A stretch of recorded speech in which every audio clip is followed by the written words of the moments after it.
Ladies and gentlemen, good day and welcome to the KIMS Hospital Q4 FY22 earnings conference call, hosted by IIFL Securities Limited. As a reminder, all participant lines will be in the listen-only mode, and there will be an opportunity for you to ask questions after the presentation concludes. Should you need assistance during the conference call, please signal an operator by pressing star, then 0 on your touchtone phone. Please note that this conference is being recorded. I now hand the conference over to Mr. Rahul Jivani from IIFL Securities Limited. Thank you, and over to you, sir. Hi, good morning everyone. This is Rahul from IIFL Institutional Equities. I welcome you all to the fourth quarter earnings conference call of KIMS Hospitals, and I thank the KIMS management team for giving us the opportunity to host this call today.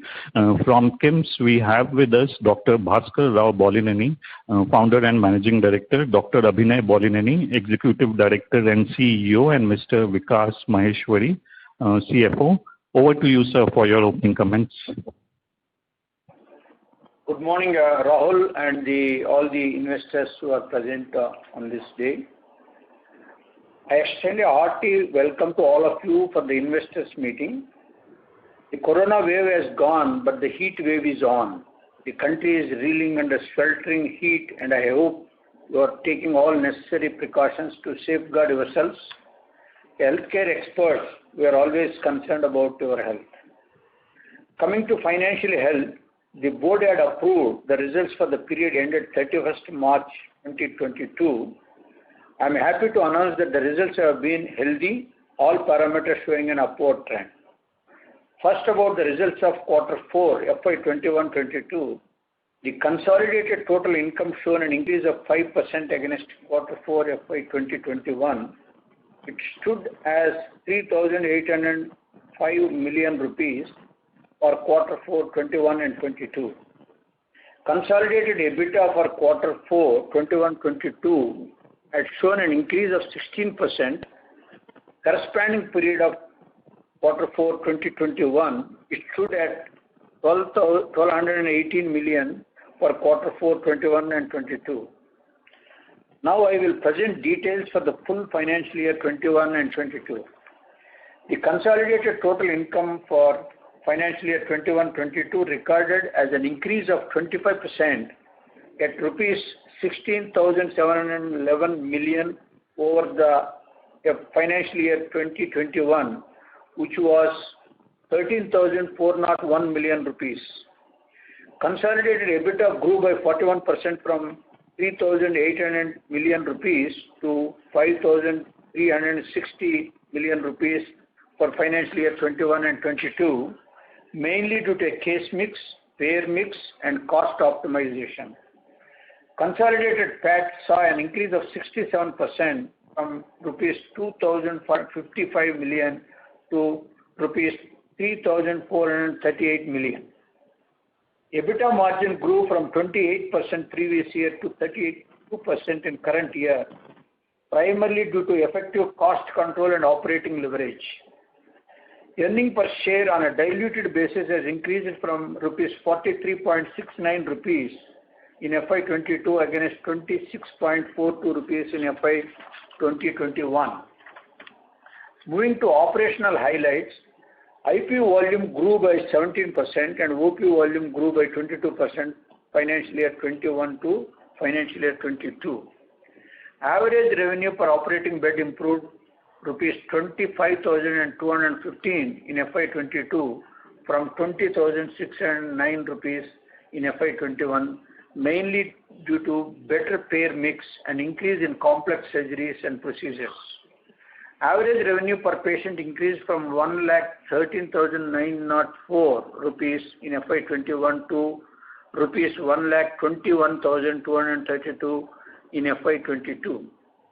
The clinical achievements of during this quarter: world's best auto-guide implantation for deep brain stimulation using artificial intelligence done by neurosurgeons at KIMS Hospital, Secunderabad. Doctors at KIMS Secunderabad gave a prosthetic testis to a 23-year-old who had lost it due to genetic reasons in childhood. Complex case of tail guts is treated successfully by doctors at KIMS Hospital, Kondapur. Purpural woman suffering from clots in leg treated without surgery at KIMS Hospital, Kondapur. 9 months baby underwent successful liver transplant surgery at KIMS Hospital in Secunderabad. A 5-year-old girl with a large coronary cameral fistula, a rare congenital problem, was successfully treated at KIMS Icon, Vizag. A 42-year-old gave birth to a preterm baby successfully at KIMS Savera, Anantapur. A 10 months baby successfully underwent a complex kidney surgery at KIMS Savera, Anantapur. Complex case of pituitary tumor treated successfully at KIMS Icon, Vizag. Critical procedure of left main bifurcation was successfully done through angioplasty at KIMS Icon, Vizag. In a rare feat, KIMS Kurnool doctors removed 11 bone formations around ankle of a patient. KIMS Kurnool doctors performed a rare procedure by inserting a stent in the liver to save the life of the patient. Successful treatment of such critical cases is a matter of great professional satisfaction and speaks volumes about the professional expertise and medical infrastructure available with us at various centers.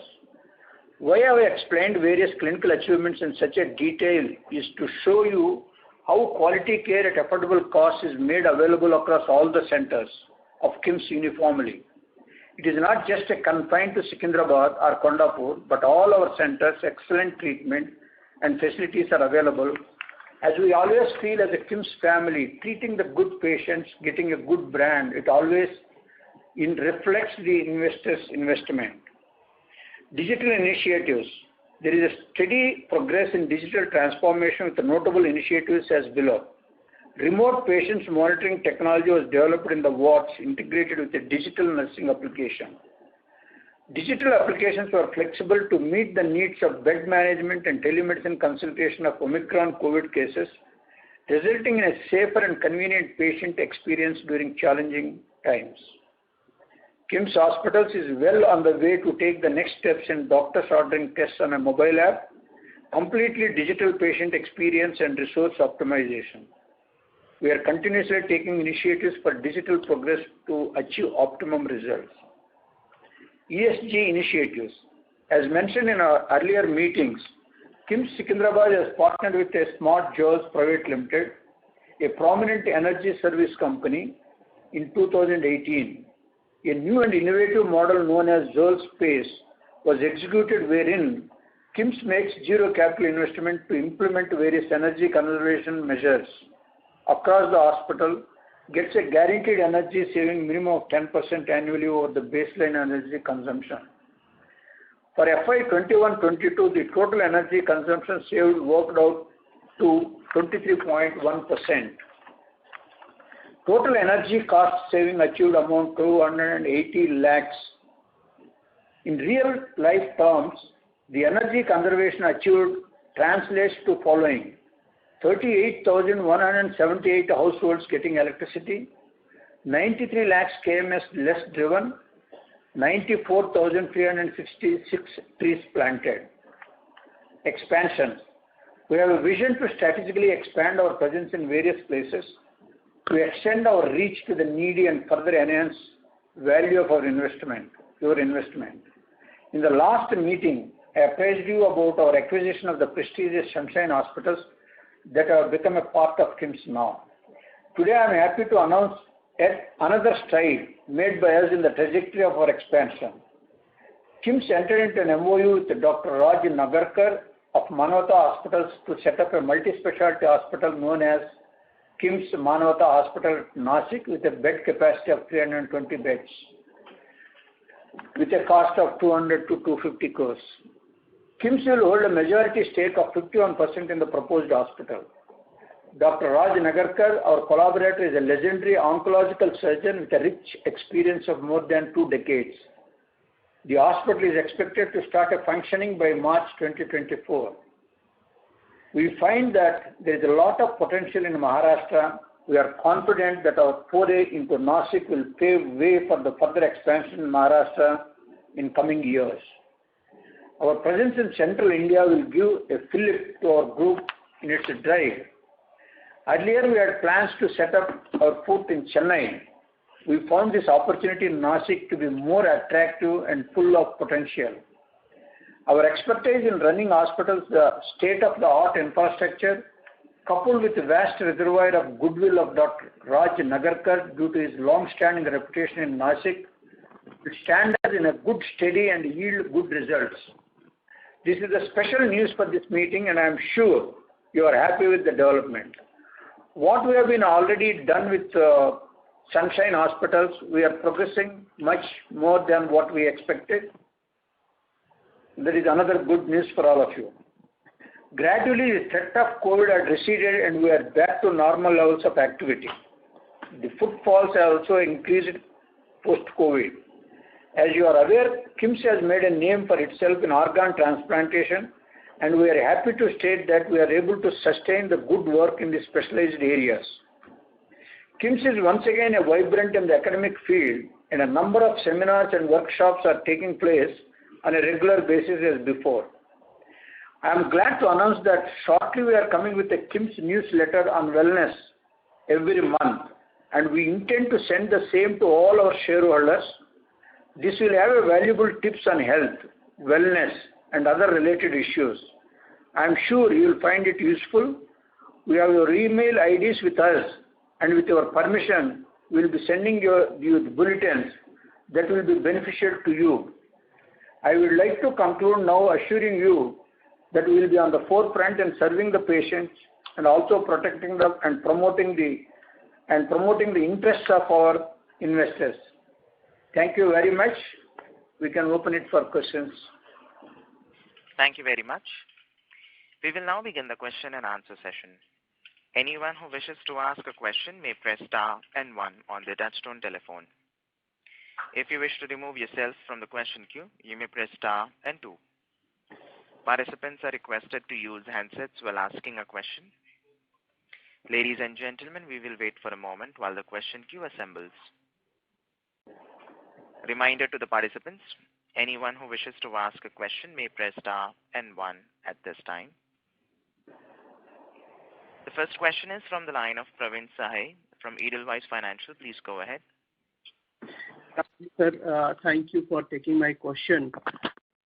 So the first question is related to the matured facility, that is Nellore, Rajahmundry and Srikakulam. If I look at the revenue in the last 3 years, we have not grown much out there. So can you give a guidance related to these facilities, how you are looking at? Yeah, so these facilities, yes, have not been able to grow in the last 3 years, but largely because of capacity constraints. So all 3 hospitals, all 3 locations, we have taken initiatives where we are going to build new facilities and expand the current hospital, which will add more bed capacity and new clinical specialties, which will help them grow. All of them are, for example, Srikakulam. We have already had land parcel in the company for quite some time. This year, we're pretty confident we will get permissions to scale up the current bed capacity by an incremental 150-200 beds and add a lot of new clinical therapies, which will help almost double the occupancy over a period of time. Like is the case with Nellore, we had made some structural changes to the way that was operating because of bed crunch. We had to let go of Arogyasri as a scheme in Nellore because we had overwhelming footfall from cash patients. We recently acquired a piece of land which is a kilometer away from the current hospital. We believe that we can construct at least 200 beds, largely for scheme patients and other new clinical therapies, and that will also help Nellore grow. As far as Rajahmundry, this has been a very promising hospital in Andhra. Unfortunately, we have not been able to get the right land parcel for us to build a very large campus. Current one is only 120 beds and largely driven by cardiac. But in the next 2-3 months, we should conclude on land and then be able to build a larger hospital so that we can add new therapies like oncology, mother and child, give space for the other specialties to grow. More on what Dr. Abhinay has pointed out. This is the 3 hospitals which we have built with less than 200 bedded capacity in the beginning. Then we realized that most of our hospitals beyond this will be more than 400, 350 like that. Helpful, sir. So related to that, as you had said, the two of the facilities are expansion of beds. Also, you had a Sunshine, which is one lower occupancy to improve. Then again, you had acquired in the Nashik. Further, there is also chances in the earlier calls you had said about the Mumbai as well. So, how you are actually planning your entire asset, like everywhere the expansion and good expansion you are, and the JV also you are going ahead with. So, what's your strategy, the way forward for total? How much is the bed capacity you are looking at in the near terms, in the next 2 years' time, and how to make them fully operational and improve the operational efficiency there? Can you talk about that? Sure. So I think, like we said in our presentations earlier, we are focusing only in cluster growth and cluster approach. So earlier we were talking about further consolidating in AP and Telangana, then going greenfield in Karnataka, Tamil Nadu, and looking at acquisition opportunities in Central India. And we still continue to wanting to do the same. We are adding more capacity in Telangana. For example, we recently acquired Sunshine. We are expanding the current Sunshine Hospital so that we can bring in more clinical therapies and more clinicians. And we're also improving the EBITDA margins. If you look at what Sunshine was able to do over the last 4-5 years, we have actually in the last 5-6 months been able to make significant improvement. And we believe once they move to the newer facility and the newer beds are operational, we will then be able to further optimize the revenue and further optimize the cost. As far as Andhra is concerned, largely about expanding the mature and non-mature hospitals, ranging from 50 bed addition to almost 150-200 beds addition. So this consolidates almost 1,800 incremental beds over the next 3 to 5 years, just in AP and Telangana, which is the core market out of which we operate. Now, beyond this, we said Karnataka, Tamil Nadu, and Maharashtra. We have decided to put Tamil Nadu on hold given the opportunities that we are getting in Central India and Maharashtra. And we believe that we will only look at acquisitions for the short term in Maharashtra, where it could be joint ventures, semi-brownfield. And that's how it is all panned out. So whatever we are looking in Nashik, in Bombay, in Nagpur and few other micro markets, all of them are in partnership with local doctors, and all of them are either operational or to be operational in short term. And because we have a very strong local doctor connect and local partnership, we're our ethos has always been that we look at partnership with doctors, be able to attract good talent, and that will help propel and grow the hospital. That's what we are continuing to do. As far as Karnataka is concerned, because we believe a large opportunity is there, we have a very strong management team on ground. We want to build a greenfield opportunity in that market because very synergistic to AP and Telangana. Thank you, sir. And last question on the Sambhog Prison. So how much is an LOS for Q4, and how much is the operating bed currently you have? And also, can you give us some capex number for FY23 and 24? Sure. I think the ALOS I will have Vikas answer the rest of it. The ALOS for Q4 is 4.6 against 4.7 of quarter 3 for FY22. And as far as the debt is concerned, Praveen, there is still a net cash surplus company. On the gross debt side, we had the debt of around roughly 146 crore rupees. But against that, we have a fixed deposit of 155 crore rupees plus cash balance. So it is a net cash surplus company as on date so far. No, so capex for total? Capex for 23, it all depends upon, Praveen, depends upon the opportunities which we are pursuing and fructifying. So we expect this by we have taken a definitive steps, and the Nasiks we have taken the definitive steps. So on these two assets, we have already told that in the Nasik we'll be spending roughly in the first phase 160 to 180 crore rupees to set up first phase of the hospital, and for the Bangalore we'll be spending something like that 325 350 crore rupees. So we expect that Nasik's money to go in the next 12 months time, and the Bangalore of almost 70 to 75%, and all depends upon the balance opportunities which fructifies which we are pursuing right now. So there is a two clarity right now in terms of brownfield acquisition which we are pursuing is Bangalore and Nasik. On that, roughly you can take roughly 500 crore rupees outflow on these two assets. 18 months time, 12 to 18 months time. Yeah. Thank you, sir. And the operating beds, sir, currently we have total? The operating beds have not changed from the last which we have seen in the quarter 3. So the operational beds remains 2246 on the bed capacity of 3064. Yeah. Thank you, sir. Thank you. Thanks a lot for answering my questions. Thank you. Thank you. The next question is from the line of Anubhav Agarwal from Credit Suisse. Please go ahead. Hello.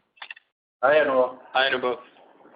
Morning to all. Thanks for my turn. Just a clarity on this Nasik expansion. So you guys have 51% stake. So 160, 180 crore is all what you'll be putting in. So Dr. Nagarkar is not putting in his equity. So Anubhav, it is a partnership between 51 and 49% with Dr. Nagarkar. So the project cost estimated to be at around 160 to 180 crore rupees for the first phase, and out of that roughly 100 crore rupees will bring as a equity. 90 to 100 crore rupees will come as a equity, and the balance as a debt. So we will be infusing something like that 40 to 50 crore rupees as equity. The balance work will be infused by Dr. Raj Nagarkar. Actually, the asset is already, so land and building is already in his name. So that will come as an equity into the company. So which is being valued in the process of being valuation. So we expect that the valuation should be at around 40 to 50 crore rupees. That will come as an equity as this part, and then balance we will infuse. So that is the structure as of time. Okay, that's helpful. And about Dr. Nagarkar also, I see that he also has 49% stake in SCG Manavata, and you will have 49% stake in this one. So that's an oncology one. This is a multi-specialty one. But his role will continue. He will continue to have a dual hat, and that's going to be his engagement in this kind of structure. So he's a practicing clinician, Anubhav. So he will continue to play his role as a practicing clinician in the space of oncology. We will continue to build using his contacts, his leverage on the multi-specialty part. But we are not expecting him to pursue anything actively for us in that market other than helping us get access to good clinicians and getting access to the right talent in that market. Okay. And what could be potentially ARPOB for this hospital? So what we have noticed in that market is around 27 to 30,000. But what we have modeled is something around 25,000, assuming that will be priced a little lower than competitors. Okay, useful. Some data point clarity. If just first on the payer mix, if I look at your payer mix, which you guys have shared in 9 months for this fiscal and for the full year, if I try to get fourth quarter out of it, it looks like Arogyasri patients have jumped up to more than 15% in quarter 4. Anubhav, you are correct. So the cash patient in the quarter 4 was 58%. Insurance is the part which has come down from the 20% to 14%, and corporate and Arogyasri has been 27% now. So that is correct. So, but what about if was this quarter some special thing happen, or because this is quite inferior mix, will it continue? So, good questions. What we have seen in FY and FY22, because of the COVID, there was some disruption in terms of the corporate patients coming into the hospital, because in terms of the COVID and high-end patients for the clinical physicians who were coming here were mostly covered under the cash and insurance, and we saw our insurance percentage and both cash percentage going up. So if you go to the history back in 1920, our if you see in FY20, our corporate and Arogyasri business was roughly 28%, which come down to 22% in FY21, and now it is 21% again for the full year for the FY22. We believe that we will be able to maintain at the same status, which is right now.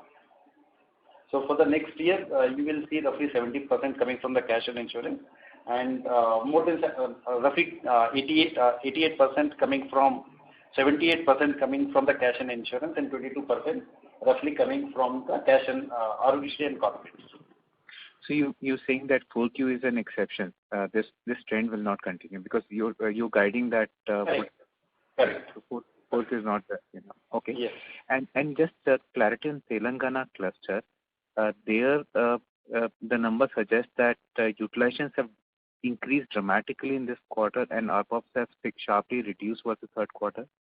For example, number seems to suggest that our number seems to suggest that utilization increased to almost 60% compared to 50% in third quarter, and ARPOBs dropped to 37,000 versus 47,000 in third quarter. Are we correct, doing correct calculation, or can you guide what are the numbers? No, I think the occupancies have been very similar. So in Telangana cluster, we're referring to two hospitals, just to be on the same page. We're talking about Kondapur and Secunderabad. For the quarter 4, is that the question? Yes, correct. Correct. So I think, so nothing for this quarter has been substantially different from the quarter before.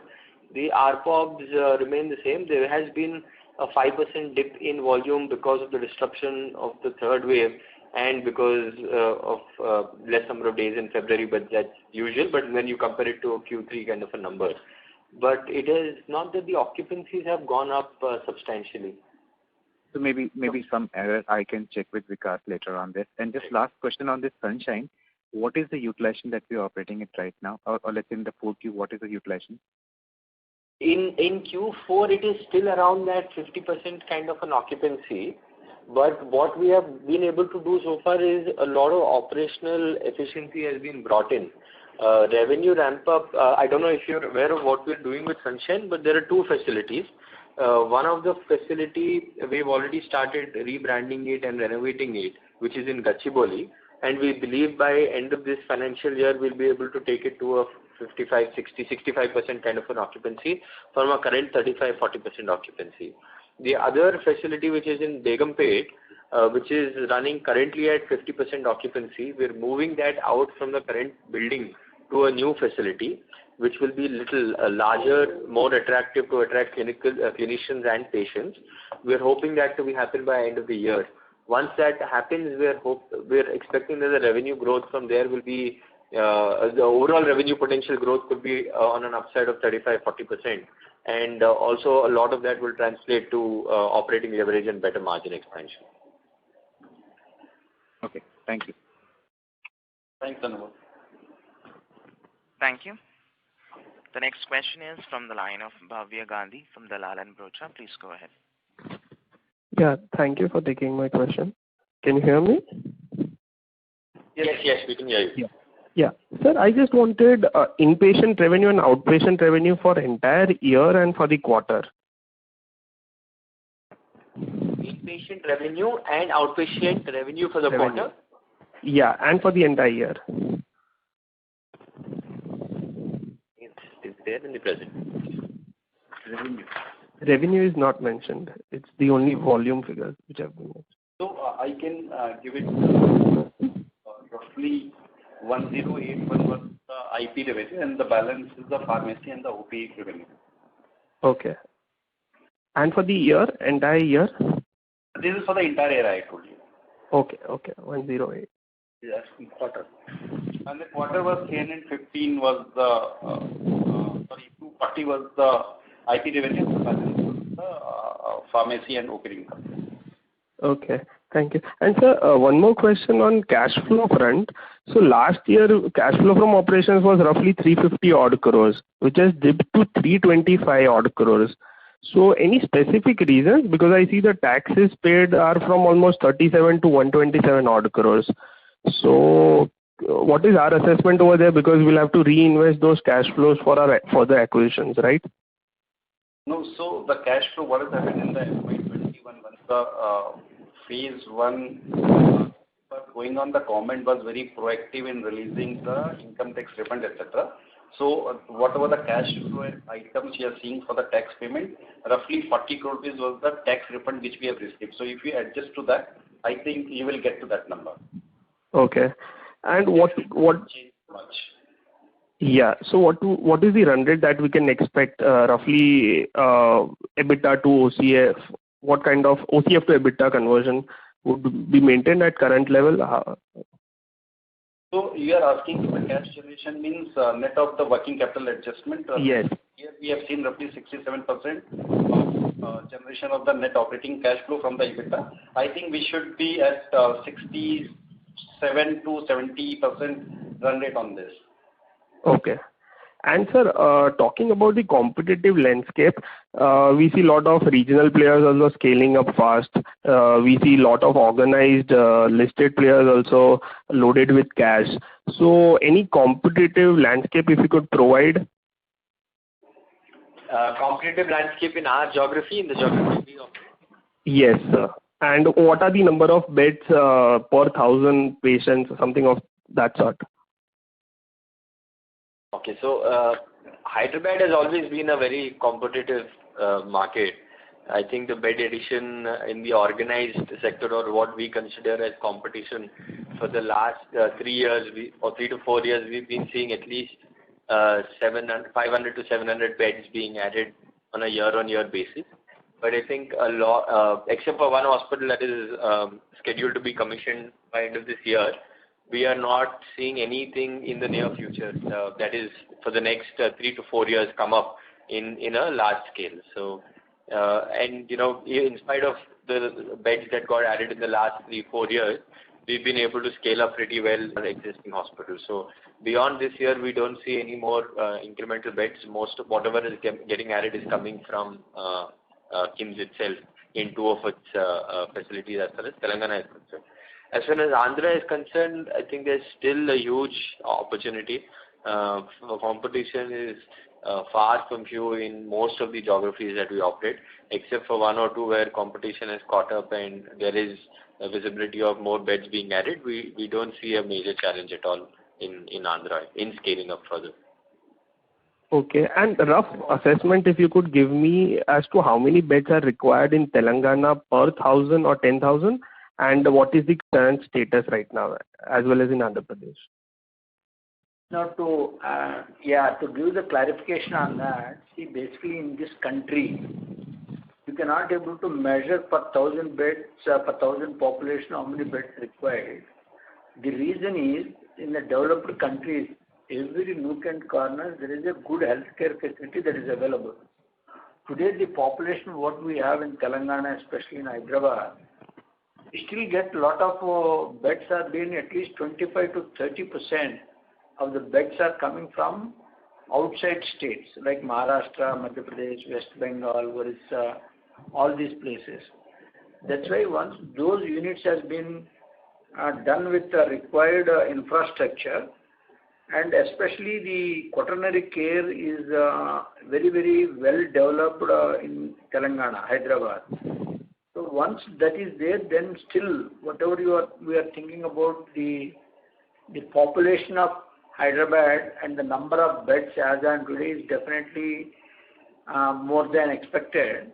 But because of this inflow coming from all over the states, neighboring states and far off places, that will is the one, the competition may not be very high in coming years. The number of beds that the competitors are building and we are also building, I think there is a space for every person, and ultimately it depends upon the good talent we can able to get and good corporate governance and the patient friendly, like affordable quality care.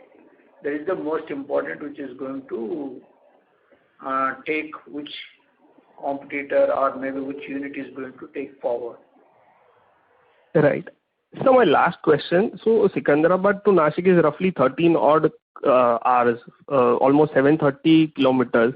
So do we have a brand visibility in Nashik also, Secunderabad to Nashik? Because this is, bit deviating from our overall strategy to grow in periphery.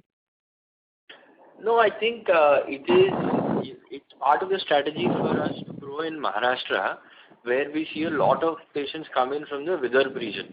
So it may not be exactly from Nasik, but that whole Amravati belt, Nagpur, and that entire zone, we see Yavatmal and all, we see a lot of patients come in. And here in Maharashtra, we see a big vacuum in the number of beds required versus the number of hospitals present.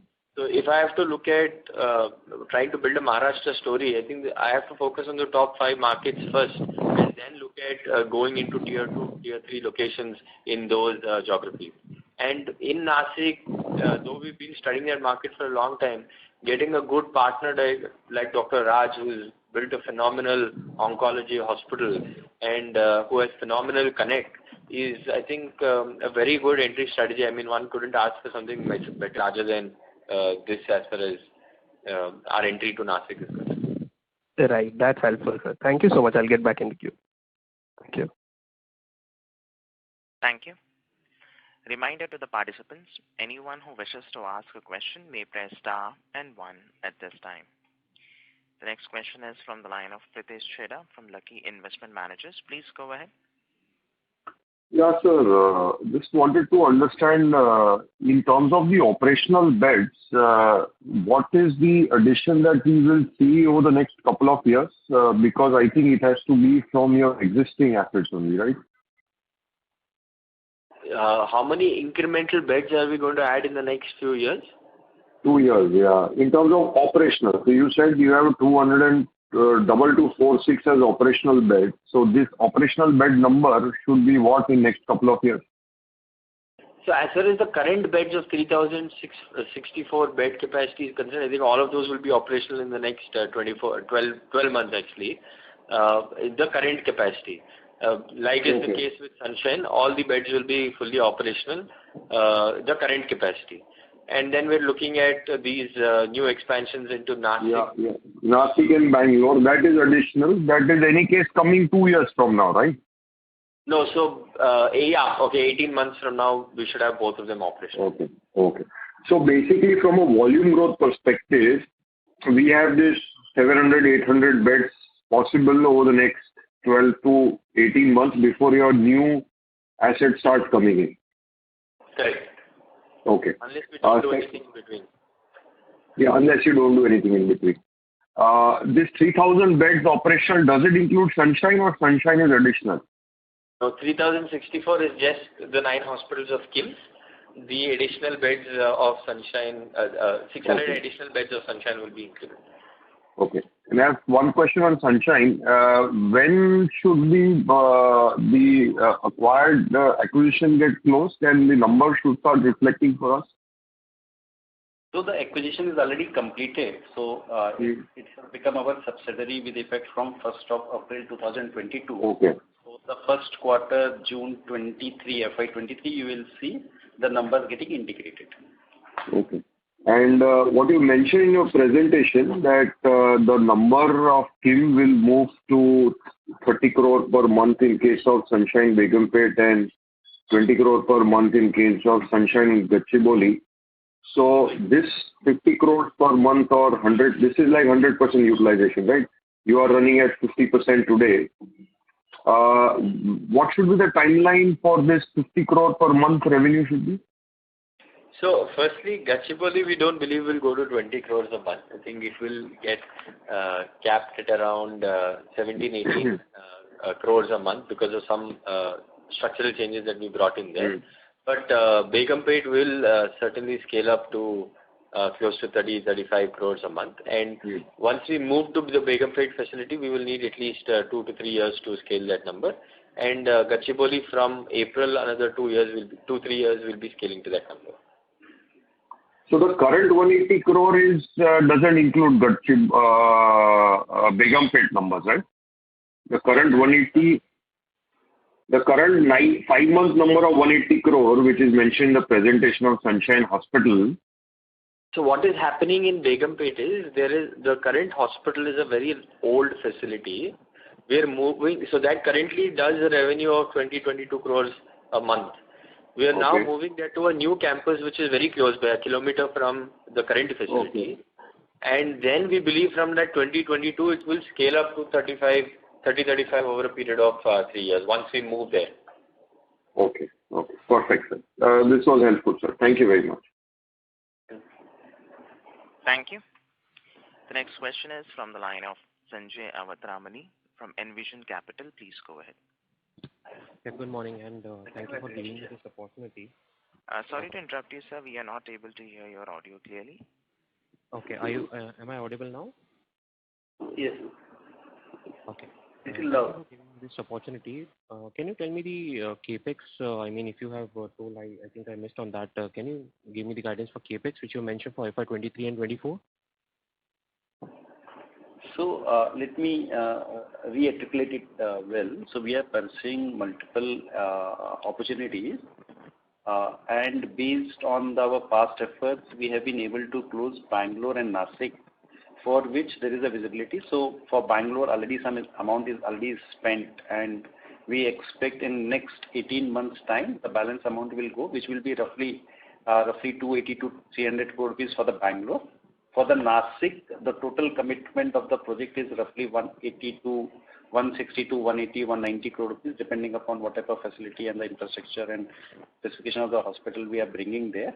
So that total capex outflow will also happen in FY23. The part of the equity will come from our equity partner, and the balance will be from the KIMS and with the loan. So these two projects we have the visibility.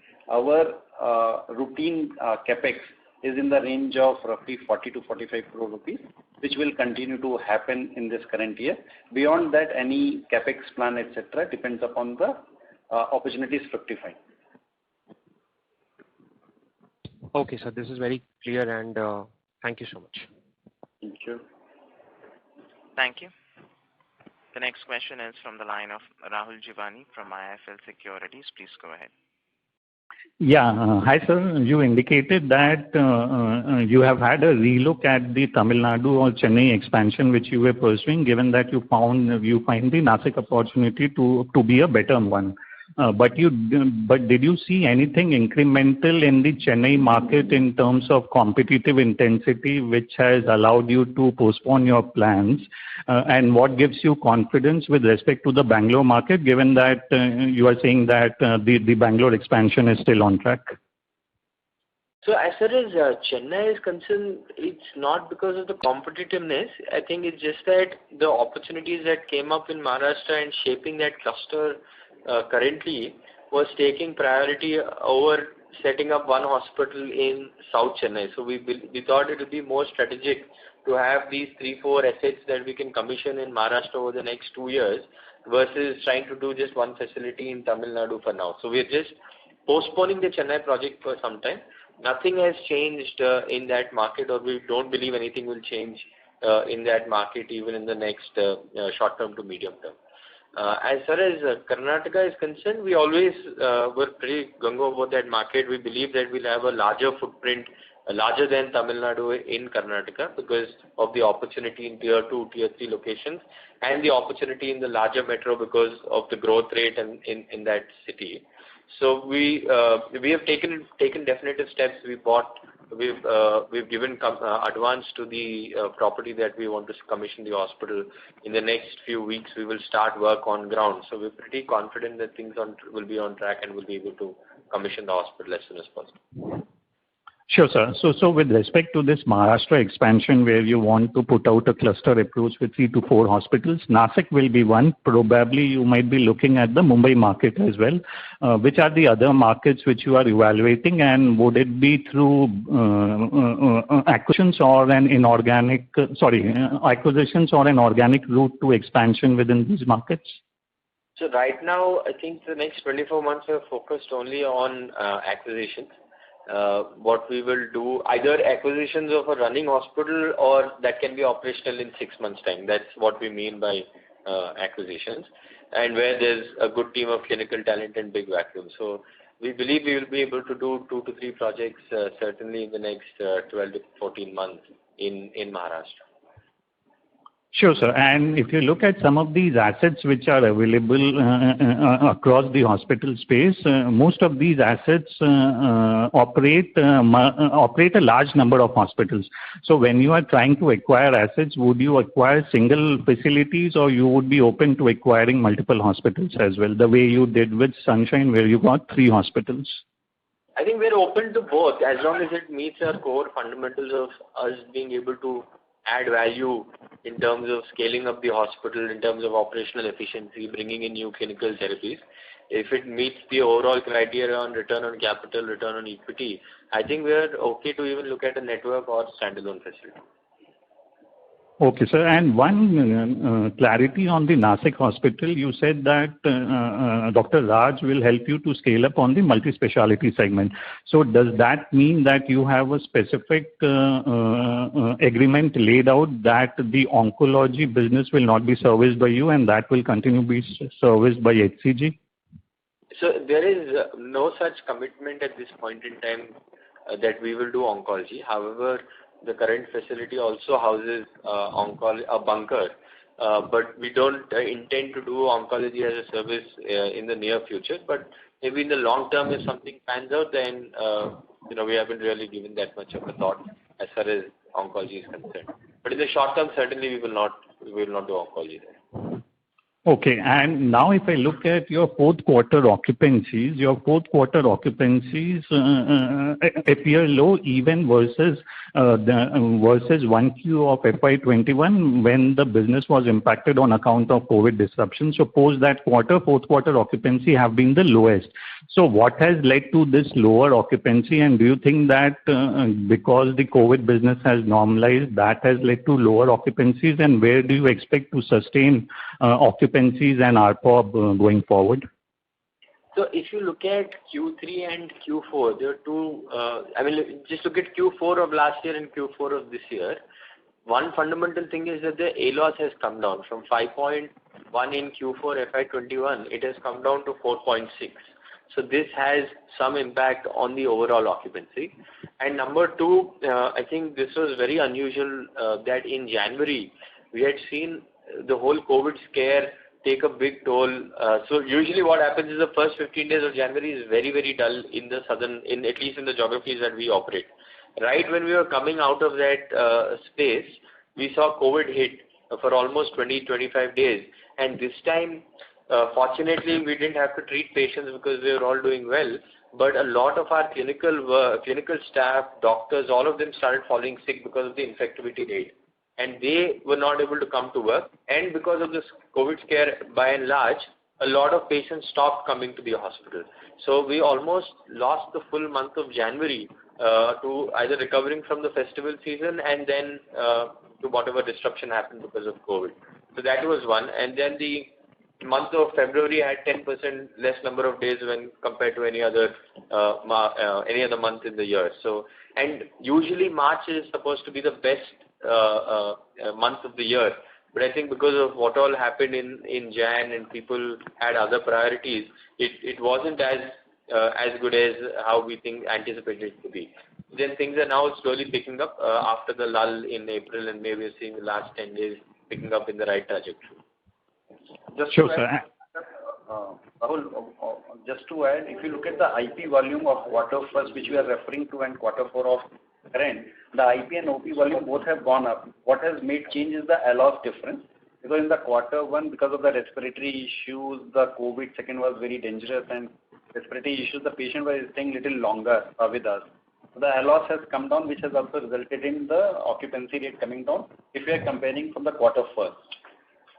Sure, sir. Just a follow-up on that, since you referred to IP-OP volumes. Now, if we look at your overall IP-OP volumes, those volumes are still below pre-COVID levels, the numbers which we did in FY20.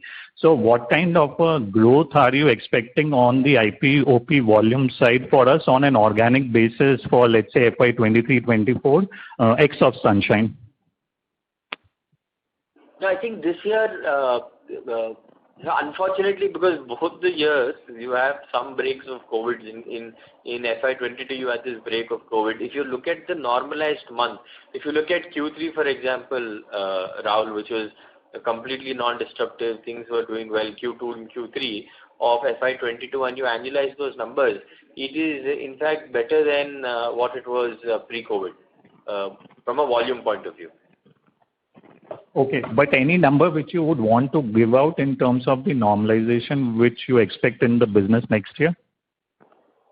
I think we will definitely, but from a volume point of view, we should definitely hit back the FY20 number. Obviously better than the FY20 number. And in spite of the low, because of our growth in ARPP and the ARPOB, our revenues will also be much better than that of before. Sure, sir. So I will join back the queue. Thank you for answering my questions. Thank you. The next question is from the line of Nidhi Barbarian from Dalal & Broacha. Please go ahead. Hi, sir. Thank you for taking my question. Basically, sir, I want to know what type of tier analysis do we do before entering into new markets? So let's say now we are coming to Nasik. What is our view with regards to some of the hospitals over there? Like we already have Apollo over there, and there are some standalone hospitals also, Sahyadri and again HCG in oncology. So what are the parameters for us to go into these markets? Sure. So I think one is at a very high level, there's a significant supply-demand gap because just look at HCG as an example. The amount of revenue or volume they do from just one specialty, which is oncology, is equal to the sum of all the departments in a hospital like Sahyadri, in a hospital like Medicover, and double the revenue of a hospital like Apollo. So it is just that we have seen, this is very high level, and get to the details. We've just seen that the current facilities have capped themselves at a 150 bed, 170 bed, and they have reached a certain capacity on those beds, and they have not been able to add incremental beds, and hence they have seen a saturation. But they are seeing a lot of footfall coming in. And a lot of these people have not introduced a lot of the new clinical therapies that are there in larger districts in tier 2, tier 3 locations. If you look at Sahyadri today, they are at a 120 odd bed, functional beds. But if you look what they are doing, they are actually scaling up from 120 beds to 300 beds because they are seeing a lot of opportunity. And that current 120 beds for the last 5 years could only give them a certain growth rate. But if you look at the new entrant in that market, which is Medicover, which is close to 225 beds, they have been able to do fairly well in that market with a decent occupancy. Now they're expanding to other clinical therapies such as mother and child and oncology in the same space.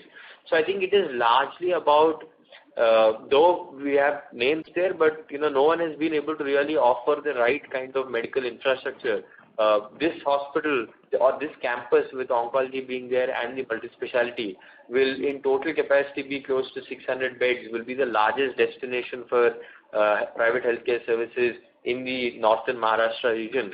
So I think by virtue, it sees almost 500 OPDs per day in the oncology space. There's an inherent footfall that comes to the hospital. The brand is well recognized. The doctors are well recognized. So it is going to be very easy to channelize a lot of those patients, and a lot of oncology patients actually require multi-speciality care. So it will be a lot more easy to channelize those patients and a lot more easy for those patients to get a holistic care, having a multi-speciality in that vicinity. This is broadly at a high level, but even if you look at utilization of stents, joints, medication, surgical material, the consumption towards and the population, and if you benchmark it to any other city in Andhra or in Telangana, Karnataka, you will see it far less in number or in consumption when you compare to this market. So it's not because of affordability issues. It is not because the scheme doesn't provide good tariff or the payments are poor. It's just that there is very little infrastructure available, and whatever infrastructure is available is already running at a certain capacity. And unless that expansion happens of infrastructure and more hospitals come in, and the belief that Nasik can treat a lot of these complex patients set in, only then the utilization of all of these things will go up. And this is what we've seen time and again in a lot of the markets that we've entered. You might just see that the current hospitals have not been able to scale beyond a certain size. That's because of some inherent issues. But unless more and more hospital comes and they bring in more confidence into the market, you will not see the overall push happen. Okay. Yeah, that was pretty clear. Another thing, sir, till date, more like the major portion of our expenses is always going to be doctor's fees and doctor expenses. So if we are entering to these new markets where in general the doctor retention rates are pretty high as compared to Andhra Pradesh, Telangana, how do we plan to strategize these costs? So I think it's marginally high. It is not.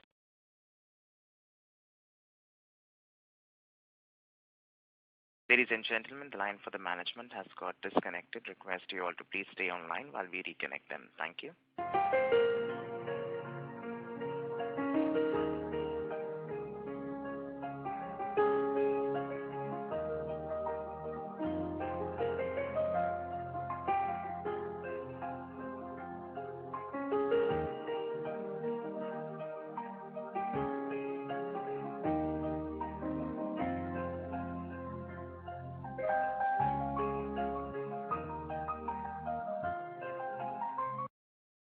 Ladies and gentlemen, thank you for patiently waiting. The line for the management is reconnected. Thank you, and over to you. Yeah, Nidhi, please go ahead.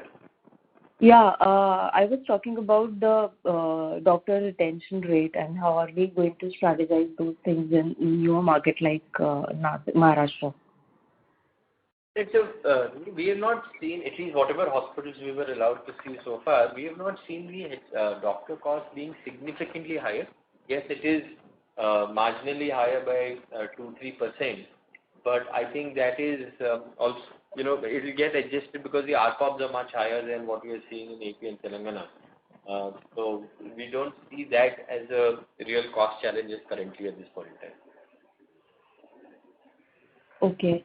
So in these new markets also we see we target and do we think that we'll be able to achieve 28-30% kind of EBITDA margin? Yeah, I think 25 we will certainly achieve. Or wherever we have achieved 30%, it has taken time, at least a 10-year timeline. So we want to get there. We will try to get there. Because it's also very difficult, right? We have not seen hospitals at a certain scale in Maharashtra yet. There are hardly one or two that operate at a scale that we are currently operating in AP and Telangana. So I think there's definitely clear path to 25%, 26%, but how we will further scale beyond that because of the beds available, I think is only time will tell. Okay. And once we launch, we get fully operational with these new facilities in 18 months, how long do we think that we'll be able to go to these EBITDA margins, and what would be the rough payback period in for these hospitals? I think from the time we get operational, we are being a little pessimistic and saying we will take at least 4 to 6 years to get to that kind of EBITDA margin. But if it happens sooner, then good for all of us. To get to a full mature EBITDA margin, because these are large format hospitals. Right? We're talking about Bangalore being close to 400 beds. We're talking about Nashik being 325 beds. Thank you. Ms. Babaria, may we request that you return to the question queue for follow-up questions. Thank you. The next question is from the line of Anubhav Sahu from MC Research. Please go ahead. Hello. Yeah, hi. Thanks for the opportunity. Couple of questions on the expansion plan.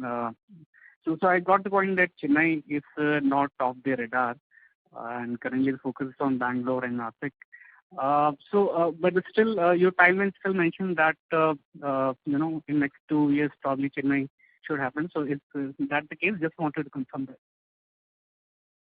So I think right now, yes, that looks like the case. In 2 years we'll go back and start looking at that project. But if something more good comes up in Maharashtra and Karnataka where we're not able to allocate capital to Tamil Nadu, then we might look at pushing out later. Because we're really focused on building a greenfield strategy out of Karnataka and acquisition strategy out of Maharashtra. Okay. Thanks for this. This Bangalore one is a greenfield, right? I mean, it's not in partnership. You're not looking for an acquired asset. It will be in partnership with local doctors, but that we still don't have complete commitments from the local guys. We will have that when the hospital is closer to getting commissioned. But this is a mall that has been in operation for the last 10 years, which we are now converting into a hospital. Okay.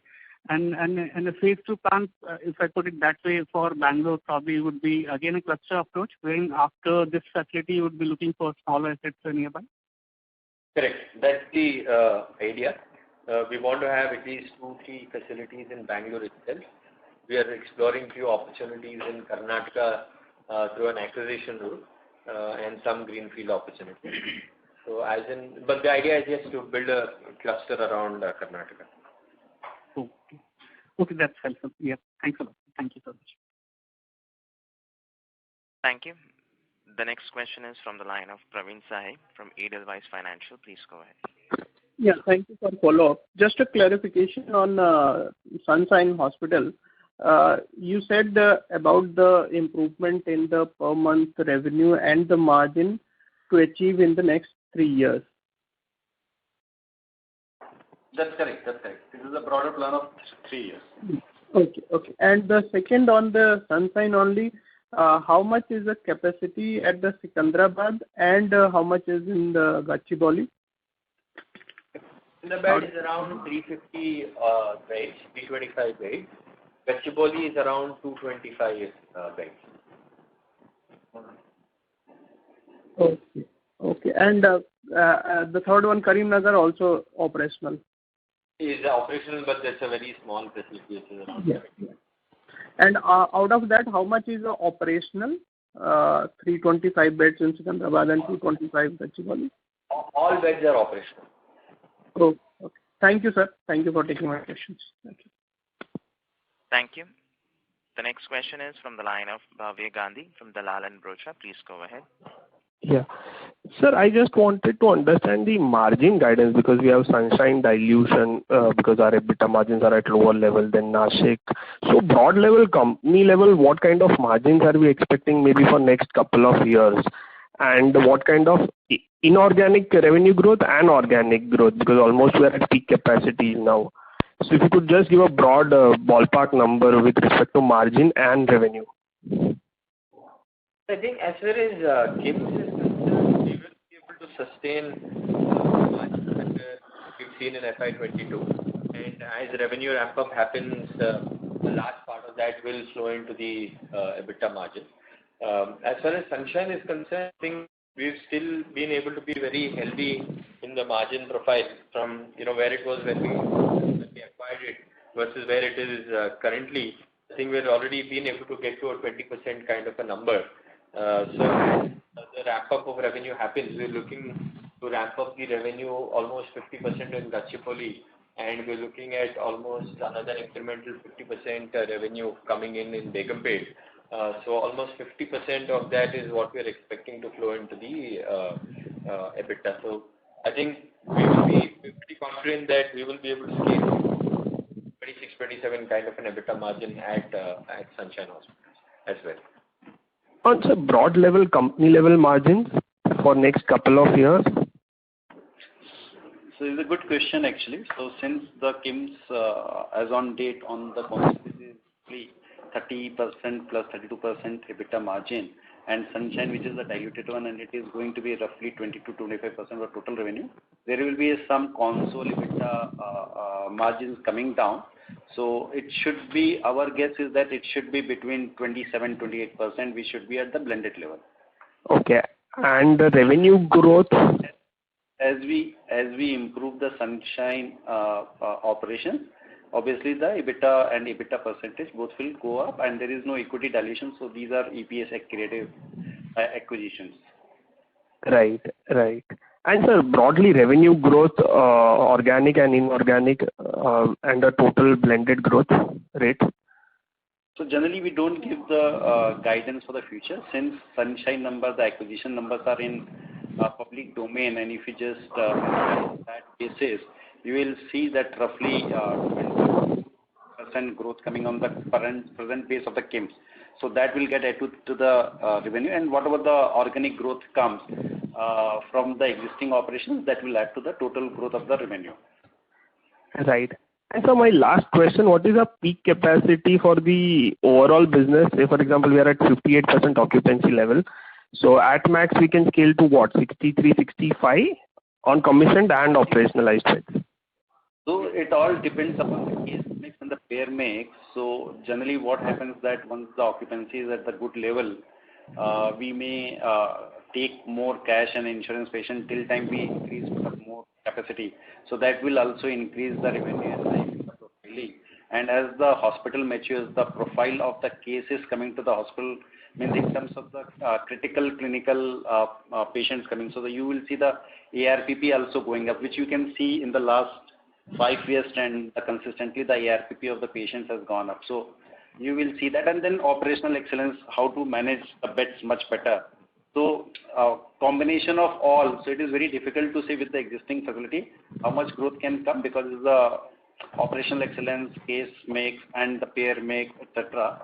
But I think with the existing capacity, with the definitely in the next 2 to 3 years, as Dr. Abhinay has guided that all the existing city can be utilized fully, we can see the growth of 20-25% from the existing base only. Okay. Thank you so much. Yeah, that's helpful. Thank you. Thank you. As there are no further questions from the participants, I now hand the conference over to the management for closing comments. Thank you very much, all the participants, and very active discussion that happened. And then we will be up to the level that what investors are expecting. And whatever we promised in the road shows and the expansion plans are going on time. Once again, thank you very much for participating. Thank you very much. Thank you. Ladies and gentlemen, on behalf of IIFL Securities Limited, that concludes this conference call. Thank you for joining us, and you may now disconnect your line.